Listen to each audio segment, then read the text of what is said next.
This episode of Nuff Said is brought to you by Tweaked Audio. To get awesome headphones, go to tweakedaudio.com and use the coupon code Southgate to get 30% off, free shipping, and a lifetime warranty. Or you can get there through the link on our website, southgatemediagroup.com.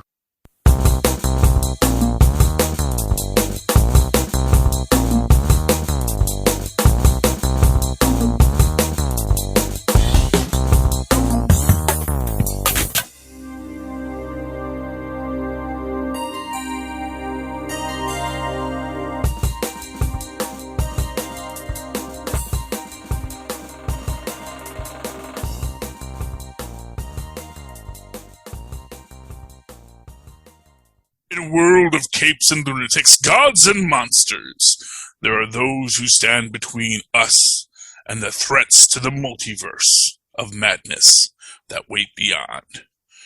Are they the heroes of S.W.O.R.D? Are they the villains of S.W.O.R.D? Or are they these lost Avengers? We don't know, but that's okay. Enough said. I'm your host, Charlie, the Professor Esser, and with me, as always, is my skinny rich friend. It's Mozz. Hey, Mozz, welcome back to our show. Tonight's episode, we are reviewing Season 1, Episode 7, Breaking the Fourth Wall of WandaVision. Monica plots a return. Wanda navigates unsettling complications, and Vision forms a new alliance. Our director, once again, is the great Matt Shackman. Cameron Squires and Jack Schaefer get our... are they both getting created by us this week? What? Let me see here. No, okay, so Cameron Squires... Hello, Squire. Cameron Squires didn't win. They earned. They worked hard. They earned that written by credit. Jack Schaefer, of course, she's rolling in it. She has got the created by credit. She don't even have to show up for work now. She's got that created by. She's getting that royalty money. Yeah. Yes. Of course, Jack Kirby and Stan Lee credited with creating Wanda Maximoff. They get their created bys. Roy Thomas and John Buscema get that Vision created by credit. Our head writer, the head of all writing, is, of course, the one and only Jack Schaefer. So, hey, she doesn't have to, but she's still in there working every day, writing what she has to write. And, of course, this episode has three executive story editors: Peter Cameron, Bobak Esfarjani, and Mackenzie Dorr. No regular story editors, they're just all executives, because, now we're kind of a top-heavy organization. But then the three people who are doing all that hard work day in, day out, Megan McDonald, Laura Doney, and Cameron Squires. Hey, she got the written by credit this episode. Those are our staff writers, working diligently and tirelessly behind the scenes, waiting for their cameo. All right, man. Okay, so this is the Wanda has a hangover episode. Because we do wake up and we do see Wanda. Well, let's start off with the title sequence first. Okay. It was The Office, so I mean. Oh well, yeah, that was pretty cool. And the two shows they picked a reference for breaking the fourth wall were The Office and Modern Family. So I thought that was very nice. Although, as shown previously, that whole breaking the fourth wall thing that started with Malcolm in the Middle. And really, arguably, breaking the fourth wall started with Shakespeare, because that's what all those soliloquies are, to be or not to be. It's literally the character turning to the audience and saying, to be or not to be. That is. The way. I never looked at it that way. Is that the way that it was intended when it was written? Yeah, really. Who else are they talking to? They turn to the audience and they start talking. What do you think is happening? I always thought it was an internal sort of a verbalized internal dialogue. Myself. There are ways you can take it, although sometimes, and again, it depends. You got to remember, this is after the bear baiting, which is what people came to see. This is sort of the mid-credit show is that Shakespeare guy. But that's really where that comes from. And then, of course, arguably the Greek chorus, even going even further back, that's also very fourth wall breaking because they're the ones informing you of the story thus far. Like for all the Shakespeare that I read in school and performed in class and whatnot, I wish I would have had that thought then, because that would have been such an interesting and different way to play everything that I've played with before. That would have been so interesting to have that insight before. Yeah. To the audience. Well, where I learned that from? Gilligan's Island. Really? And really, because they do this episode where they do the musical, and they're going to adapt. Hamlet, and there's actually a great scene where Marianne is playing. I want to say, is it? Oh, I can't remember the name of the characters, but it was like Hamlet's buddy, Hamlet's best friend, the son of what's his name? I'm just coming up with the wrong names. The guy who gets stabbed. Polonius, the son of Polonius. I read his name, but he does this where Marianne just literally turns to the audience and says, if I don't listen, I don't get, because he's going to give him this whole speech about, frugality, and he looks at the audience and says, if I don't listen to a story, I don't get my money, so I'll listen. And that's what I'm struggling. That's what soliloquies are. It is literally this person. Yes, sometimes it is very much the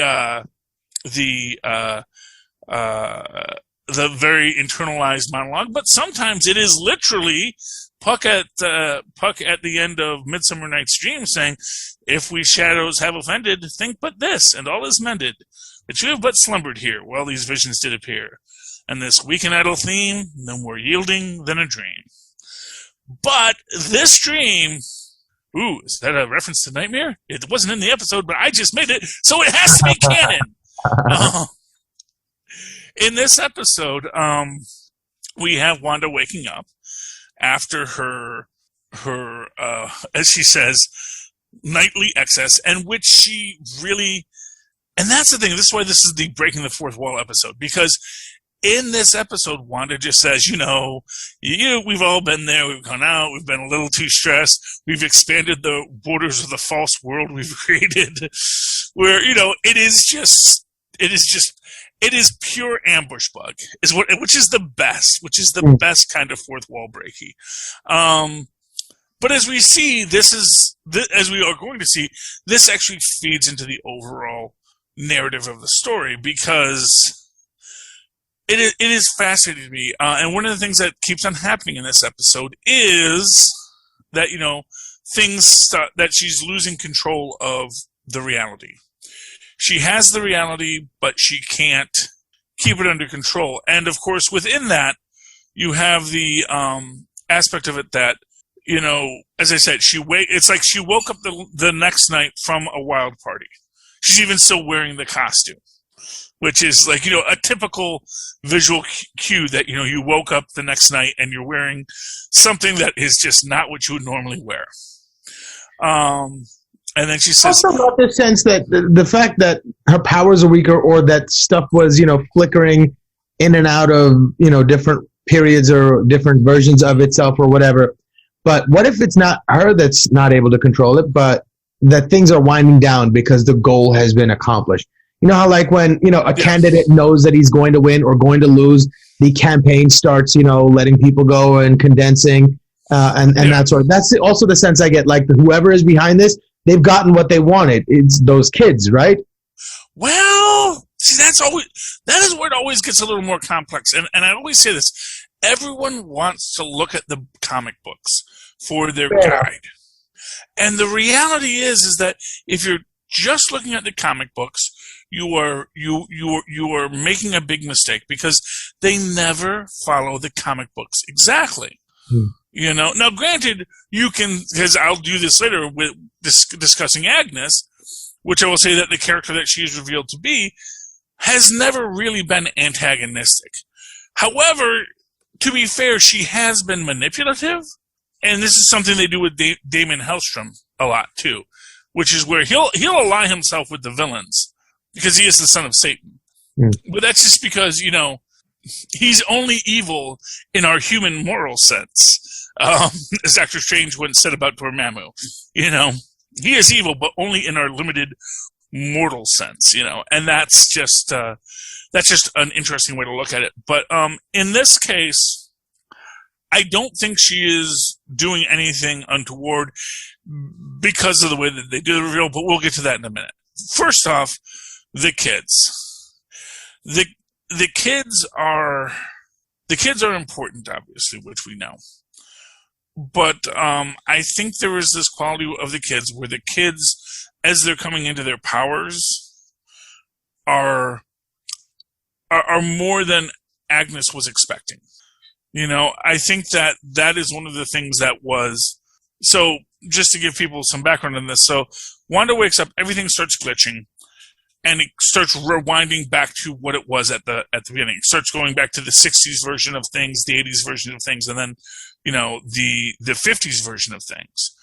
And when that happens, and it's kind of, I thought it was interesting where when she first grabs it, it's Westview Dairy almond milk, and then at the end it's just a big old 50s, milkman glass bottle of milk. And then I like how she smells the milk just to make sure it hasn't turned. Because it is from the 50s. Was milk pasteurized back then even? Oh, yeah. No, milk was pasteurized. By the 50s, yeah. Okay. No, you really stopped getting unpasteurized milk. There were laws passed against unpasteurized milk in the 30s. Because, quite frankly, too many people were dying from it. Wow. Because, that's the thing. You can have unpasteurized milk if you have a cow.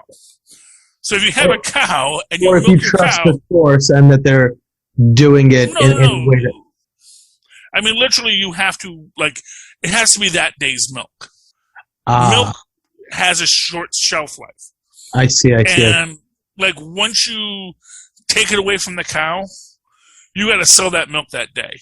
Or you got to turn it into cheese, one or the other. You got to figure out what you're doing with this milk once you get that milk. You've got to, it's a process to deal with unrefrigerated dairy.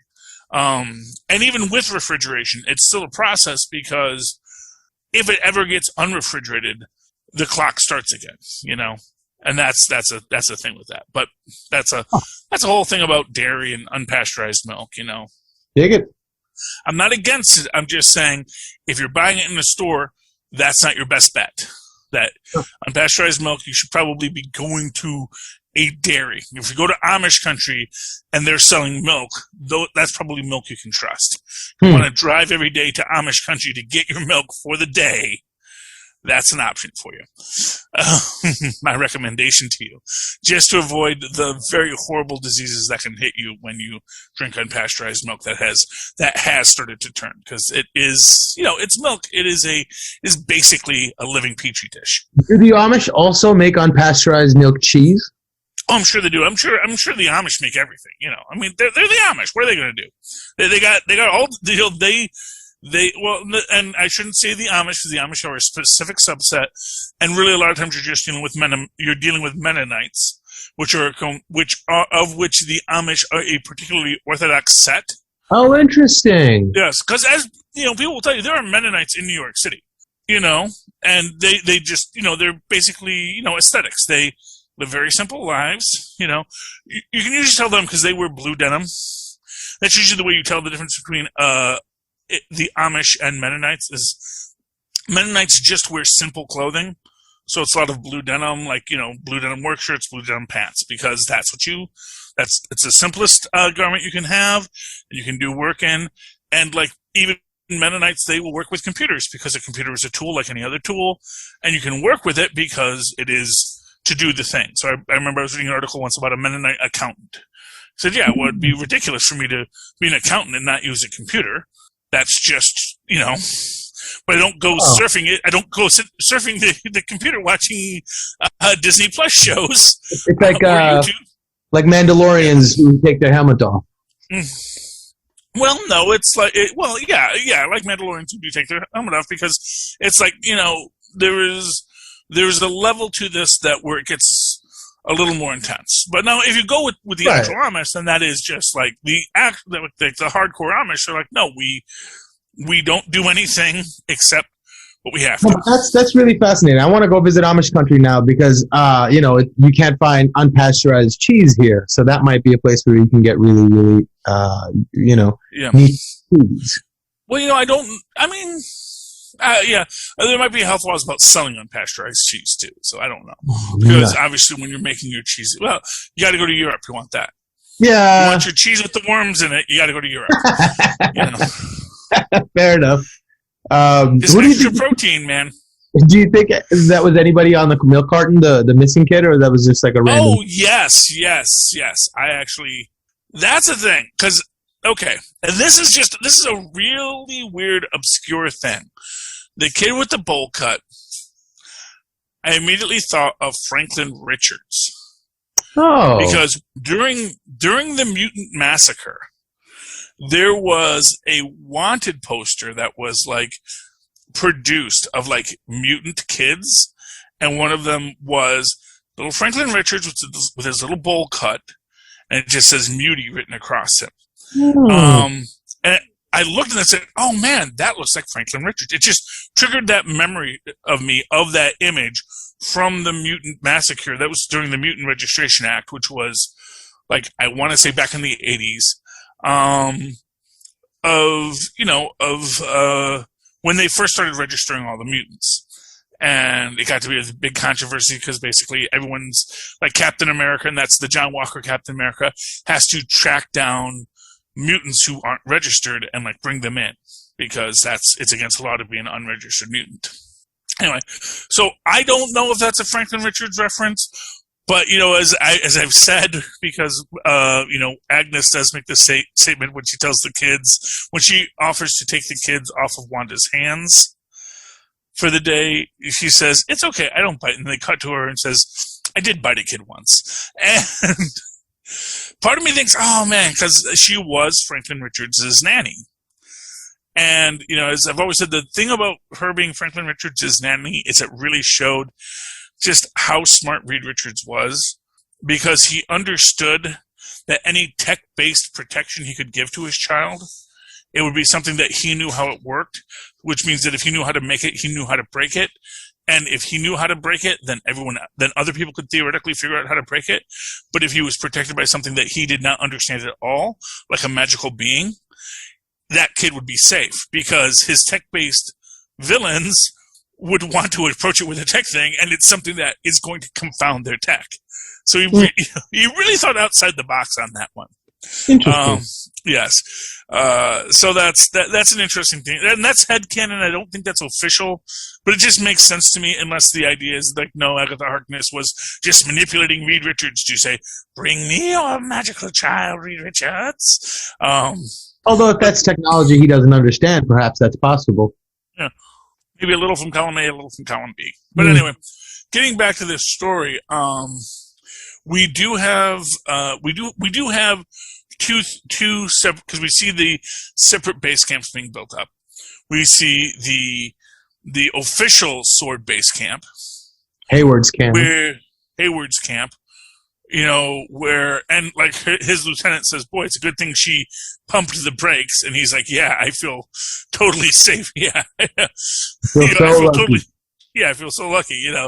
After she has, of course, in the last episode, taken most of the first half of the camp before they were able to get away and evacuate. What was I going to say?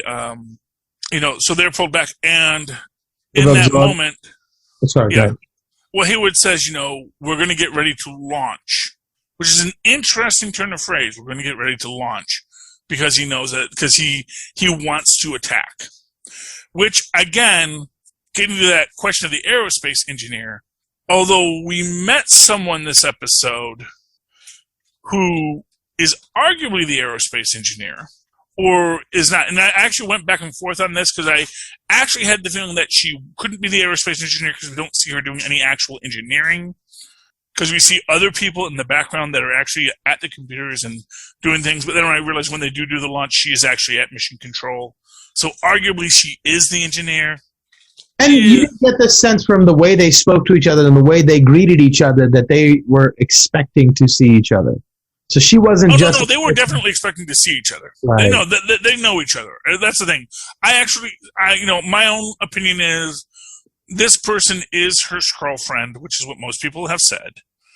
Because when it was clear that these two have a connection to each other and a connection to Maria Rambeau. So the idea that they are all allied makes a lot of sense. And the idea that she is a Skrull, that is, because we do see her form the friendship with the Skrull at the end of the Captain Marvel movie. So timelines being what they are, you could see that happening. It would be an interesting aspect of this because we do see that the Major is a little bit older, which would make sense if Monica was around when Maria was running things. Well, yeah, no. Well, because they both would have been around when Maria was running things. The idea is that if the Major is a little bit older, Major Gooden is a little bit older, it would imply that Monica got blipped and Major Gooden did not. And so as a Skrull, she would have had to continue to age herself another 5 years, whereas Monica could come back not aged. Interesting. Yeah, I mean, that's just one of these very interesting aspects of the concept of the blip is that you get this jump in people's ages. And people that were very close friends, now they can be a little more separate in ages and have separate lives because one person literally stopped 5 years ago. One person literally, was a senior in high school. Now the other person is a grad student, in college, or some other concept like that. That difference in age, and it was one of the real disappointments I kind of felt in Spider-Man Far From Home, was that they didn't all of our friend group. Good thing we all got blipped, Yeah. I mean, obviously that they, like, some of them had siblings that actually were now older than them, and they kind of hinted at that, but I really felt that would have been interesting if, like, one of their friends had, like, and a little too convenient that none of them did. Exactly. Like, that would have been a great time to make Flash Thompson kind of now be a big jock guy. But obviously you don't want to change the actor because we like the actor, so, it's all these kinds of things. All these things that were a little bit different. But, you can't do Photoshop for the whole movie. You did that with Captain America. Tristan was saying they could have just Photoshopped him onto a bigger body.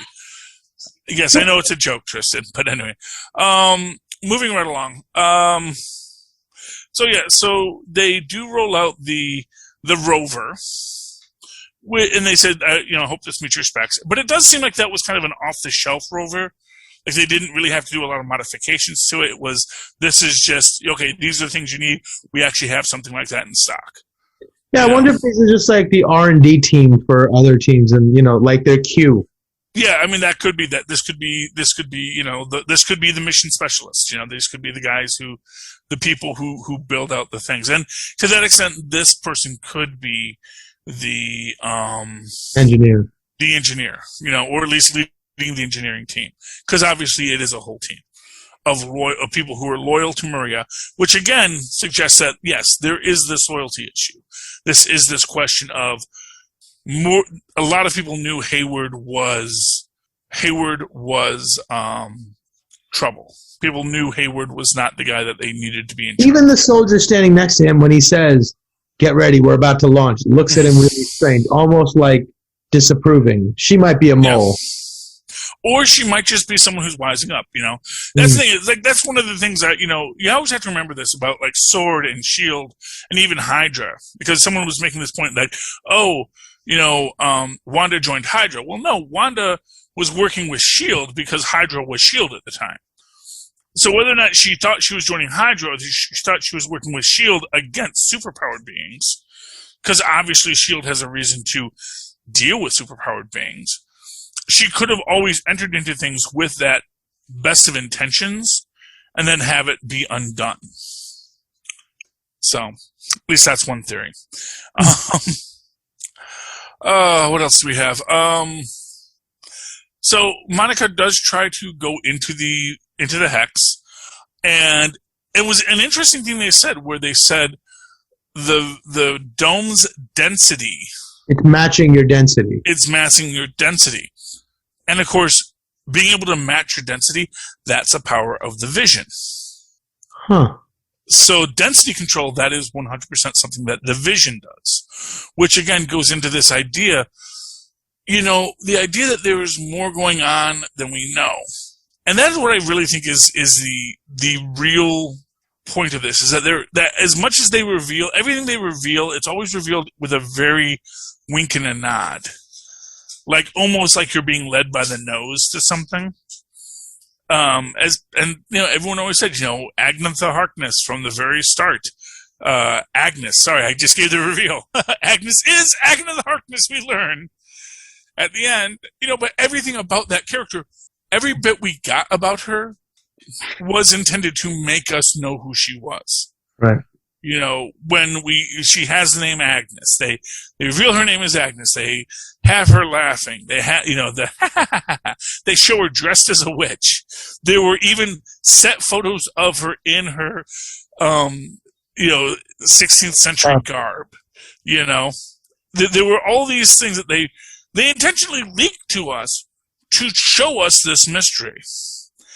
And when we do get that reveal at the end of this, of it was the Agatha all along, it is also heavy-handed and so tongue-in-cheek. Like, oh, I bet you didn't even realize what we were doing.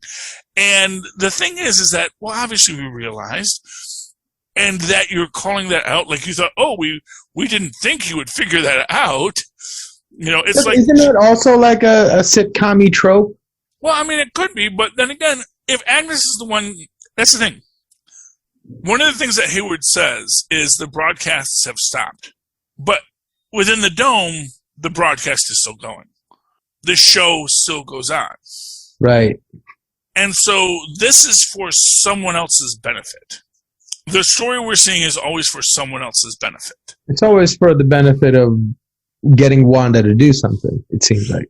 Well, maybe. Or maybe this is just... And again, I go to this weird idea. It's like, to me, there is this idea that people are recuperating, which is what you said, which is because, I mean, the idea that, well, things are wearing down because we've accomplished what we needed. But maybe right. what we needed was to help people repair themselves and build themselves and get back to whatever happened. Because I still don't believe Wanda was the cause. I don't believe Wanda was the cause. I don't believe Agnes was the cause. I don't even believe Vision was the cause. I think whatever the cause was something that Hayward did. I think Hayward tried to do something. So how did Agatha get it there? Was Agatha working with Hayward in this scenario? Well, see, that's another question about Westview. And what happened with Westview. Now, she was in town when they dropped the dome on them? Well, see, that's what's interesting about Westview. And again, something that's interesting about Jimmy Woo. And of all the gin joints in all the world, why did all this happen at Westview? And there was one interesting theory that was put out there, was that Westview was actually New Salem. Right. And New Salem is essentially a colony of witches that left Salem after the witch trials to form a new place to live. And it was like one of these places that existed. You could drive through it, but you never really remembered driving through it. You couldn't see it. And the idea would be then that when the cops say there's no such place as Westview, it's not the hex. It's just Westview's nature that you can't see it. Huh. And as I've said before, the idea of, although there are many westward things in New Jersey, there's not like a west view. You don't really think about looking westward in New Jersey because everything is eastward. That's where the city is. That's where the ocean is. That's where all these great things are. The West, the West is fine, but it's like almost a perfect name for a place you want to hide, where you don't want anyone's view. It's where you're not looking. No one's looking west. You have to get really high up to actually get it. So like when I lived in the Colonnades in Newark, you would have and I had a west view. It was actually really nice because you were high enough up that you could see the mountains and you could see the sunset on the mountains, and that was good. But if you're actually like at ground level in New Jersey, you don't see it's not as majestic as it really can be. So I actually think that that's sort of a thing. Like, no one's going to look west, so we'll call ourselves Westview. That's just a random theory, but who knows? As it stands, though, we don't get a lot with Hayward in this, but we do get, one of the things we get is we actually do join up with the circus at the very start with Vision. And I'm upset that we didn't guess that would be her profession. Oh, escape artist? Yeah. I mean, it makes circus sense. Overtook her reality, and she was in cuffs. That should have been an easy one, but very nice. Yeah, but, if we don't think that they're going to be part of the circus, that's the thing. Well, we should have. Everybody else became a part of the circus. That's why I'm just, That's true. Like, obviously, true. she's going to be part of the circus, too. Yeah. I liked her thing about, she wanted to be the bearded lady, but, her alabaster skin wasn't fooling anyone. But one of the things I thought that was interesting about that was that when we see her, she, again, is just in front of the truck in the chains. So, like, as if she was just waiting for her cue. Right. Literally waiting for Vision to come and cue her.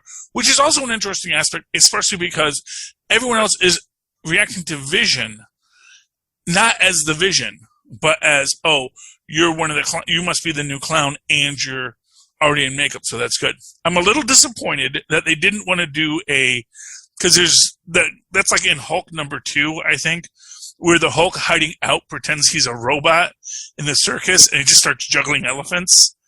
So I was really hoping there was going to be a big juggling elephant scene with Vision. They did not do that, and that's fine. But it's like, oh man, they made him a clown. Oh, he's a robot clown, just like the Hulk pretended to be a robot clown. And that is way too deep divey. I'm sure they talked about it like back and forth. So wait, we can get this scene, and that would be so cool. They're like, yes, but it is so much a meaningless Easter egg just for like 6 guys out there. So let's not do that. If we can't make it work as a major moving forward of the plot, we're just going to leave it be. There may be opportunities for it another time. Yes.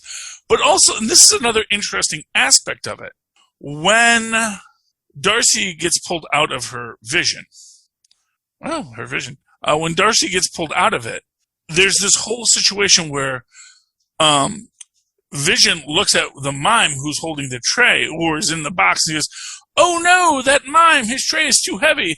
And Darcy looks and says, oh no, you're back. You're bad back. And that's when he sees him and he does his little head tappy thing. It builds into this weird idea that if this is all being controlled, then someone is wanting these steps to happen. That these are things that are meant to happen because that scene plays out like a weird scene where she knows this guy, and he has a bad back, and his bad back from his miming, it's too heavy. And, it's wacky, it's silly, but it also, if all those pieces fit together, they were meant to fit together that way. And one of the things I think is very interesting in this, and again, this is the other thing that tells you that everything that happens in this scene is exactly what's supposed to happen. Until they steal the car and break away, I think, because like the guy tries to fight them back. No. Itself is fighting back against them. See, that's where you're wrong. Because actually, when they steal the car, that is exactly what was supposed to happen. And do you know why? They're trying to keep him away, I guess? No. No, they want him to follow these steps. And the way you know it is because when she goes into the car, there's a hula dancer on the hood ornament that has the key in it. That she knows that's where the key is. I believe that was... Actually, wait, no, you know what? I'm mistaken. That's actually an Agents of S.H.I.E.L.D. reference. Ooh, that's interesting. So I was trying to think that maybe the car they had in Thor... in the first Thor had a hula dancer on it, which I think it might have as well. But that the hula dancer was there, and she knows to get the key out of the hula dancer. That tells me that whoever is in charge of this, whoever is controlling this, is trying to get people to go to certain places at certain times. Which is, again, why it goes to this idea that there's an attempt to heal people that people don't realize. Because, of course, as I've said, when you wake up in the hospital, it is traumatizing. And you don't know what's going on, and you're scared and you're frightened. But when Vision pulls Darcy out.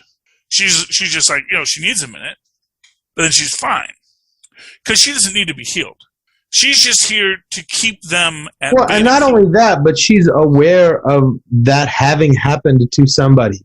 She has seen it happen, so she knows to expect it. When she goes, oh, and she remembers that moment of being usurped by the Hex, and she's like, oh. So it's an easy thing for her to come to terms with because she already knows it. Well, yeah, but I also think that there is this idea that she doesn't need to heal. Maybe. And maybe even the idea that everyone being turned into clowns shows in that moment that they are meant to just be there in a holding pattern. Because if you think about it, a town doesn't have a circus always on its outskirts. These are people that have just come in. They're going to be kicked out. They're going to be kicked out eventually. But right now, we need to just have a place to put them in this universe. And in this universe, I think, is a central point because we are going to get to the idea of the Nexus. Now, our ad this week is for a mental health drug called Nexus. And this has two possible meanings. One is that Wanda is what's called a Nexus being, which means that she does exist across multiple universes. The idea they're saying that everybody exists across multiple universes? Well, except that her multiversal existence is something that is tied to each other. Right, so she has agency over all of them, and she chooses at will to be in whatever. Not that there's a version existing like out there with autonomy of itself. She had...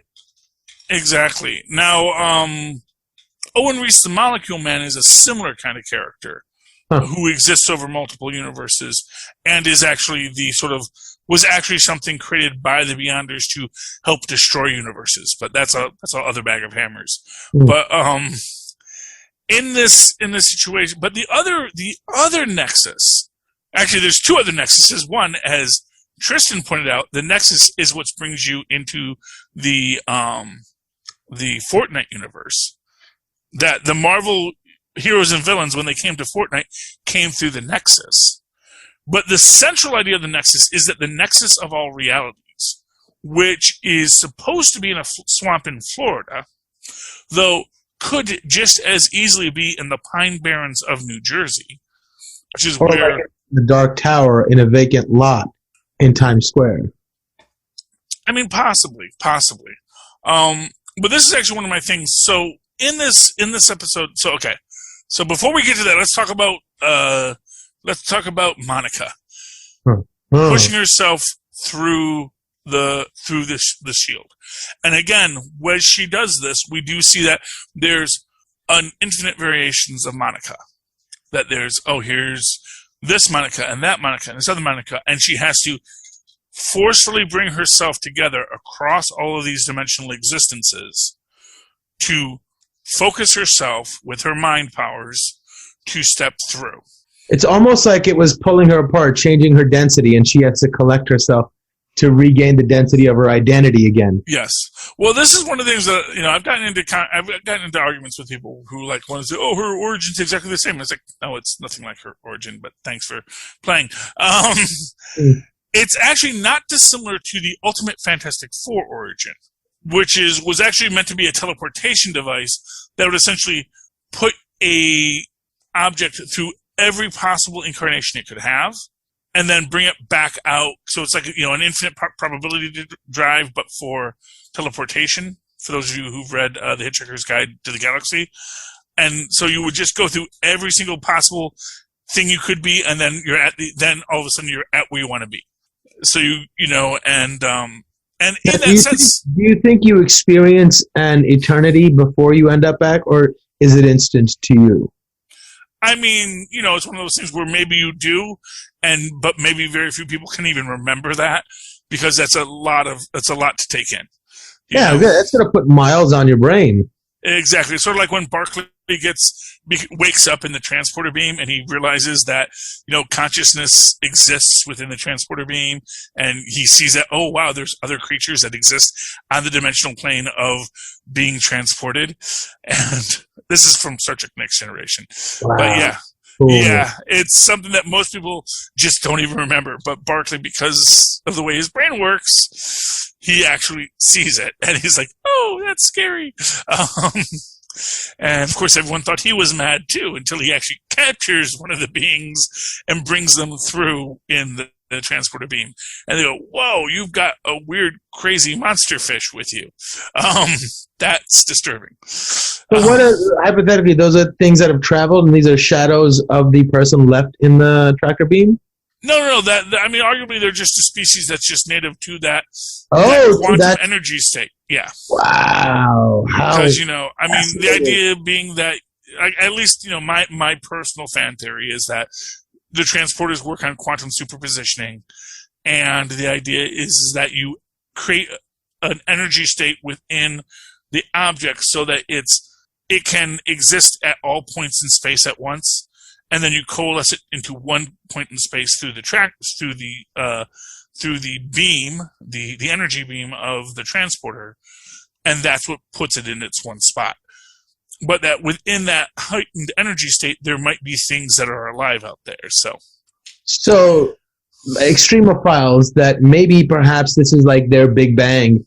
Mm-hmm. And sort of like an entire universe exists in the instant that you're traveling. Because like I said, there may be an eternity in there. Exactly. And I think that's sort of what we're seeing, and I think that might be what Monica's going through as she brings herself through. But once she brings herself through, that's the big reveal. And this is the one thing that is true to Captain Marvel, Monica Rambeau's original comic book origin stories is after she comes through it, she looks at electrical wires and she sees the electromagnetic waves coming off of them. And she realizes she can see all this other spectrum of things.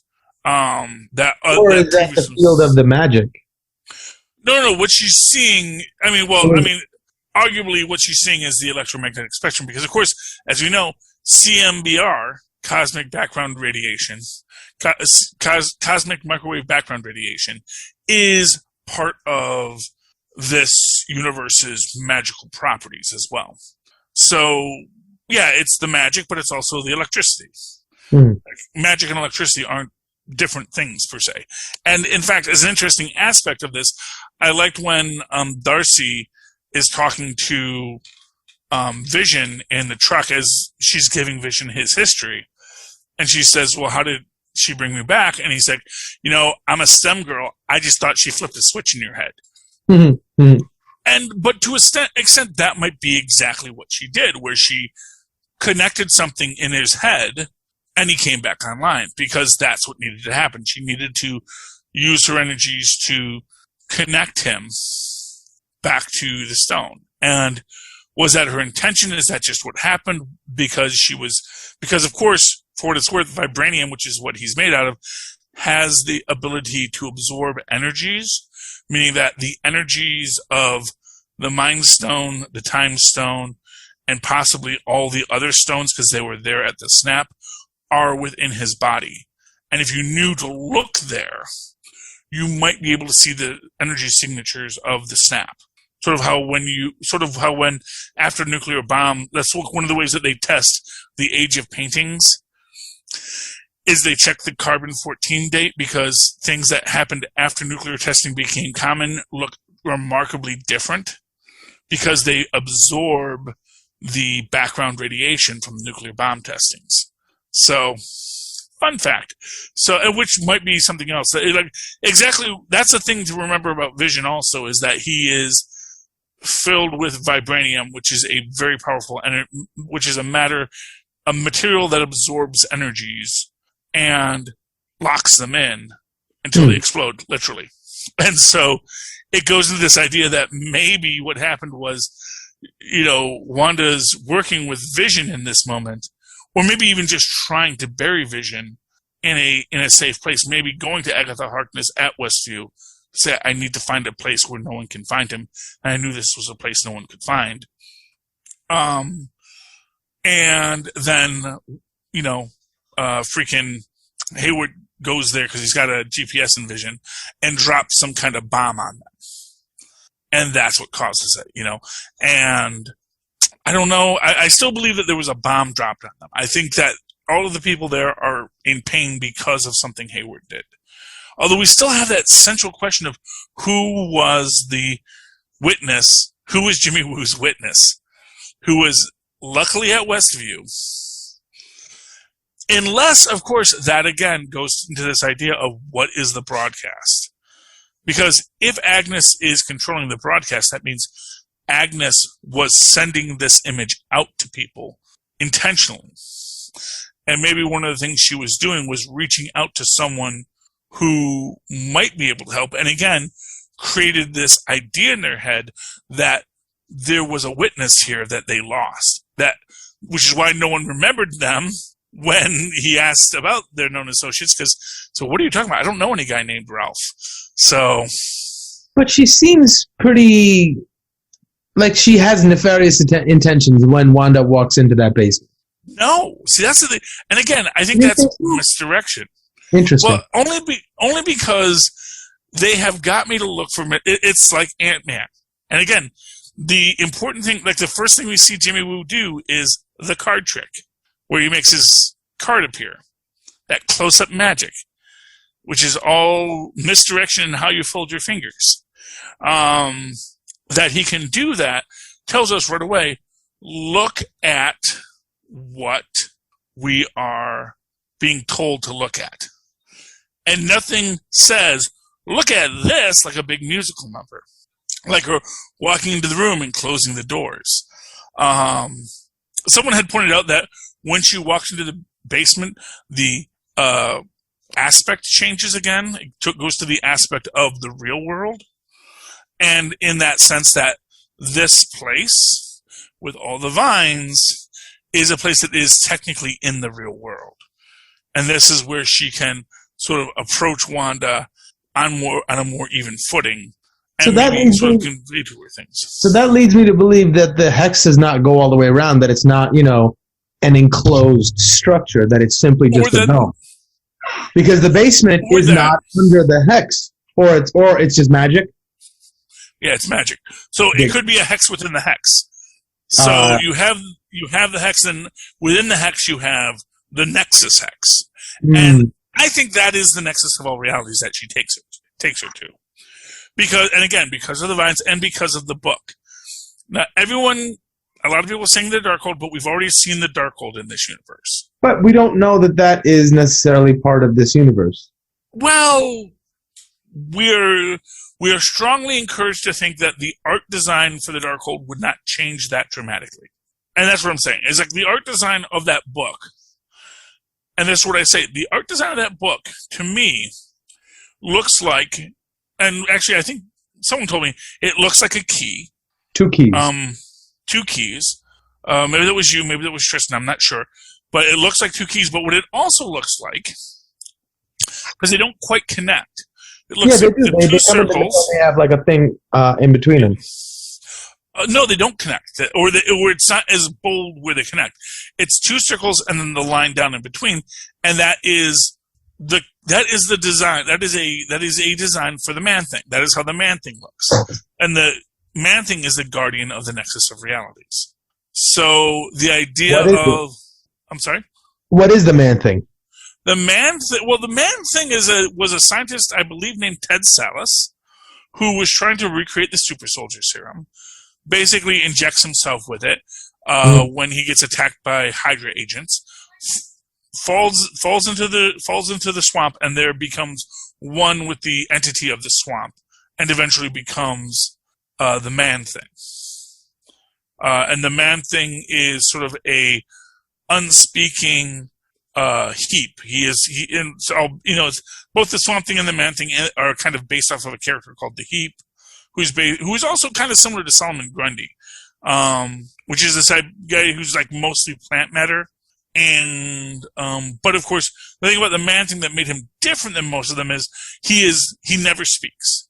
He's like Bigfoot. He just walks through the swamp, and if you feel fear and he touches you, it burns.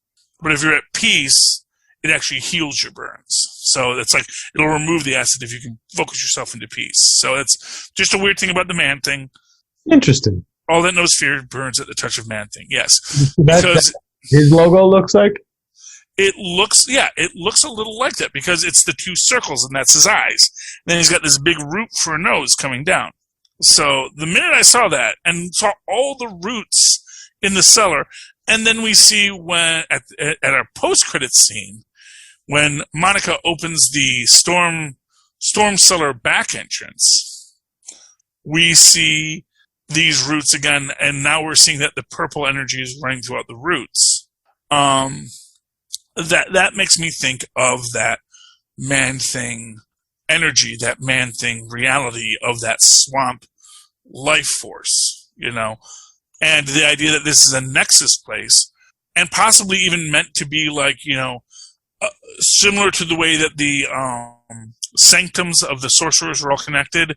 This could similarly be a similar kind of connection to all things. So that's my take on it. That's my belief in it. Like I said, it was Agnes all along gag. As much as I enjoyed it, it just seemed way too on the nose, and with the ending, and I killed Sparky too. It's like, you are just taunting us. You are asking me to take this at face value. I take none of this at face value. You know, that's the thing. It's like, it is a scene that is meant to have us go, wait a minute.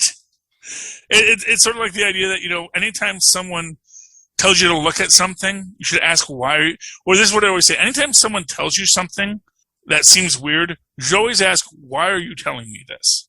Why are you telling me this? Why do you want me to know this detail? Because this detail seems a little odd to me.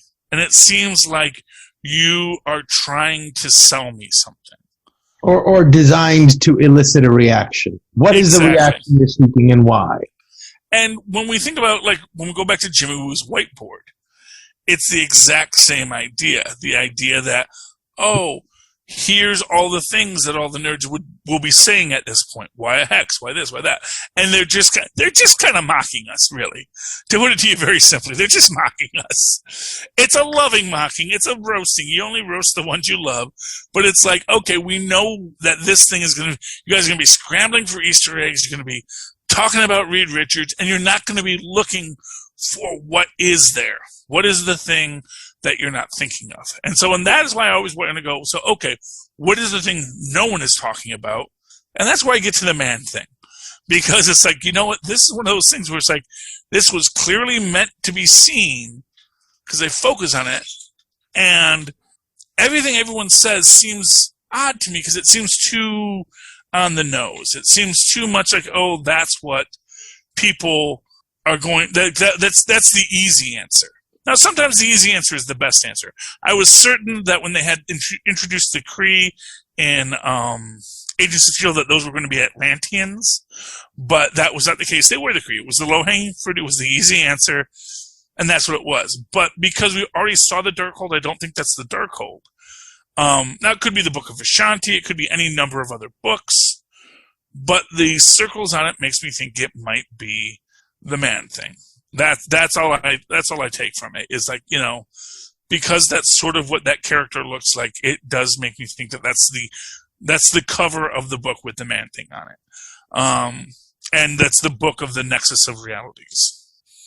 Oh, just the man thing book is the book of the Nexus of the Realities? Well, no, well, or something like, it's a book about the Nexus of all realities, and at the Nexus of all realities is the Guardian. Oh, okay. Is the man thing. Because the Guardian of the Nexus is the man thing. All right, yeah, that makes sense. And fun fact, that could mean we'll get a Howard the Duck cameo. Because Howard the Duck, that's how Howard the Duck got to this universe, was he was pulled in from the Nexus of all realities and met the man thing. So Howard and Man Thing go way back. Wow. Yes. So, honestly, and that, like, to me, that's the kind of thing that my mind goes to when they say, there's going to be a cameo no one expected, and it's going to blow your mind. My mind goes to Howard the Duck. So that would be cool. Who do you think would play Howard the Duck? Oh, well, they already have a Howard the Duck in this universe. I don't know who's voicing him. It's probably Alan Tudyk, because it seems like that's who it would be. Huh. That's pretty good. Yeah, he's all CGI. He's a CGI character, Right. You know, but he's easy to. He's delightful. He was in Guardians of the Galaxy, and he was in both Guardians of the Galaxy, and he's in Endgame. They apparently had him be one of the beings that comes into the final battle of Endgame, which is one of those moments that, like, why did they put Howard the Duck in there? I get that putting Howard the Duck as an Easter egg is a common thing in most big battle scenes in comic books. That we're just going to put him there. But in that it's all connected kind of universe, it makes you go, huh, what's that? So for all we know, Howard the Duck is the one in controlling everything. Wasn't Howard the Duck also in a display case in the Collector's? Yes, that's his first appearance. He's there, and then he speaks with the Collector at the end of it after the Collector's place blows up. And then we see Howard the Duck again in Guardians of the Galaxy 2 in the bar on, what was it? I forget the name of the bar that they go to where all the Ravagers hang out. And Yondu gets called out by Sylvester Stallone. But yeah, so he's in that bar too. And then there is, I guess when you look at the big, all of the heroes come through the portals scene, like Howard the Duck is one of the ones running. So it's something to consider. That's all I'm saying. I wouldn't mind that at all. Okay. Any final thoughts on tonight's episode, Mozz? What did you think Monica's eyes glowing purple when she turned around after Pietro showed up behind her? What do you think that meant? Was she under Agatha's control or getting infected by the magic? I think it was her seeing I think it was meant to be her seeing what's going on. So it's her perceiving different energies that cause them to glow in different colors. Exactly. So she's seeing, this is some purple energy stuff. Yeah, because she didn't. Purple energy stuff here. Her facial expression didn't indicate that she was okay with it. She seemed startled and surprised, like, "Oh no!" Yeah, which again makes me think. And so this is this thing. Like usually, like that last page of your comic, you get that misdirected ending, and sometimes they'll give you that teaser page for the next issue. And so it was like, next issue, Captain America dies for real, totally dead, I guarantee it, and then it's like, well, we were speaking of metaphorical death. Or actually, it was just another guy in a Captain America costume. He dies next issue. But, the death of Captain America. That idea of some big thing that's teased, and then when you get to it, it's like, well, we didn't lie. But you might not have bought the book if we didn't present it to you in that hyper-dramatic way. So that all seems as a very hyper-dramatic end scene. Yeah. That's meant to get you to tune in next week as if we needed the urging. And I don't, like I said, I don't think anything we are seeing that we're taking at face value should be. I think everything about this, we should always try to say, but what else could it be? If my first instinct is say it's X, I should look for Y. I should try to solve for Y. Because if they want me to see X, that means I need to figure out why they want me to see X. So anyway, I'm sorry. What? Why are you telling me this? Why am I telling you this? No. Why are they telling us this? Exactly. Sorry, I might have been having some trouble hearing you there. I do not have tweaked audio headsets. The fine, low-cost, high-quality headsets that you yourself and all of our listeners can buy if they go to tweakedaudio.com and use the coupon code Southgate at checkout to get a great discount on the high-quality audio gear that they might buy. Likewise, they can use that same discount code Southgate at checkout at huntingkiller.com, where they will get essentially an escape room delivered to their house, a bunch of great puzzles and clues to help, the narrative is to help Michelle Gray solve a cold case. And that sounds like fun for the whole family, quite frankly. And then, of course, you can always go down to our show notes, click on the link to Amazon, go to Amazon, buy whatever the heck you want. I don't care, because it costs you nothing. It helps out the show, and it's always a good thing. And while you're there, check out Pod Life, the book written by the Southgate Media Group community about why we podcast, how we podcast, and when we podcast. I don't know. Pod Life the book. It's available both in a nice paperback version for those of you who want that knowledge for when society falls, and for those who think society will continue on forever unabridged, or at least while you're alive, you can just do a digital download of the book as well for your Amazon Kindle or other reading device. Anyway, if anyone does any of this, Mozz, and they'd like to reach out to you and talk to you about it, how can they find you?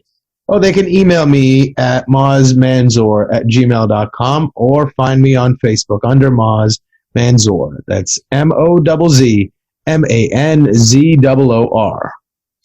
And, of course, you can always write to me in that old-fashioned email way the way Mozz and Paz once did at superconnectivityblog@gmail.com. That's superconnectivityblog, all one word, at gmail.com. And, of course, follow me on the Twitter as I live tweet DuckTales, Monday nights at 7, as I just did last Monday, because it was the return of new episodes of the final season of DuckTales, at Charlie Esser.